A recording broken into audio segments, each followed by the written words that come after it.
নমস্কাৰ বন্ধুসকল, আশা কৰোঁ আপোনালোক সকলো কুশলে আছে, ভালে আছে।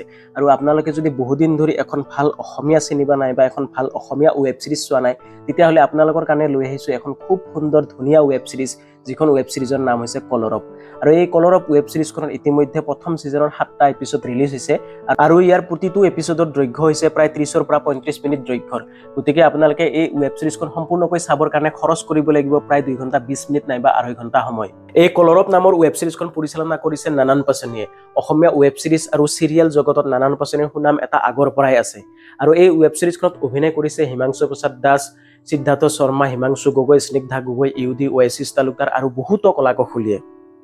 লগতে আমাৰ সকলোৰে পৰিচিত শ্ৰদ্ধাৰ অতুল পাছনি দেৱৰ এটা কেমিঅ' ৰল আপোনালোকে এই ৱেব ছিৰিজখনত দেখিবলৈ পাব।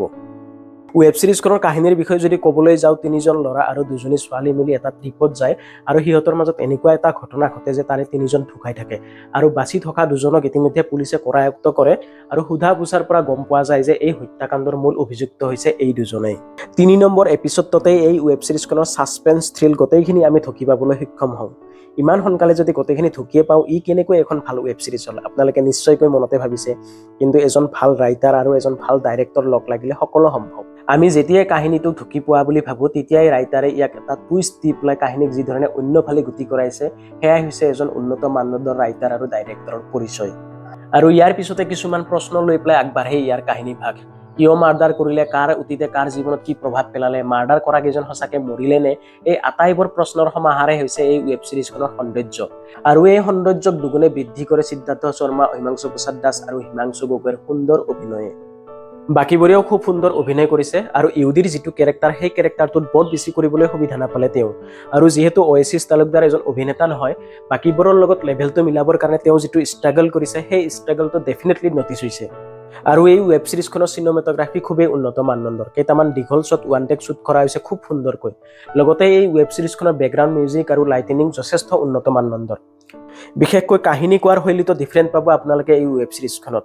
সাধাৰণতে এটা দৃষ্টিভংগীৰে কাহিনীবোৰ ক'বলৈ চেষ্টা কৰা হয়, কিন্তু ইয়াত চৰিত্ৰ অনুসৰি, চৰিত্ৰৰ দৃষ্টিভংগী অনুসৰি কাহিনীটো ক'বলৈ চেষ্টা কৰা হৈছে, যিটো ক্ষেত্ৰত নানান পাছনি 100% ছাকচেছফুল।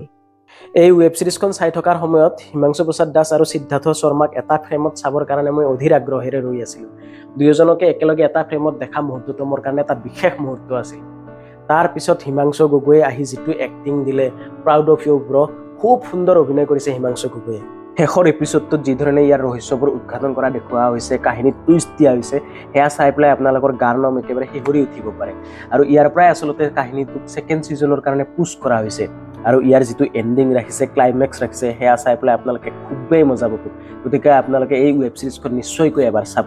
বাকী কোনো বস্তু 100% পাৰফেক্ট নহয়, এইখনতো লভচুল আছে, কিন্তু সেইবোৰৰ বিষয়ে ডিছকাছ কৰিবলৈ নাযাওঁ। আপোনালোকে যদি এখন ভাল ৱেব ছিৰিজ চাম বুলি ভাবি আছে, আপোনালোকে নিশ্চয়কৈ এইখন চাব পাৰে। আৰু যিসকলে এই ৱেব ছিৰিজখন চাইছে, তেওঁলোকে চাই পেলাই কেনেকুৱা পালে সেই বিষয়ে তলত কমেণ্ট কৰি পেলাই জনাব। আৰু যিসকলে এতিয়ালৈকে চোৱা নাই, প্লিজ গৈ এবাৰ চাব পাৰে, আপোনালোকে মুঠেই ডিসএপইণ্টেড নহয়। এই ৱেব ছিৰিজখন আপোনালোকে চাবলৈ পাব ৰিল ড্ৰামাত। আৰু এনেকুৱা ধৰণৰ ভিডিঅ' চাই থাকিবলৈ আপোনালোকে এই চেনেলটো ছাবস্ক্ৰাইব কৰি দিব, প্লিজ বন্ধুবৰ্গৰ মাজত শ্বেয়াৰ কৰি দিব।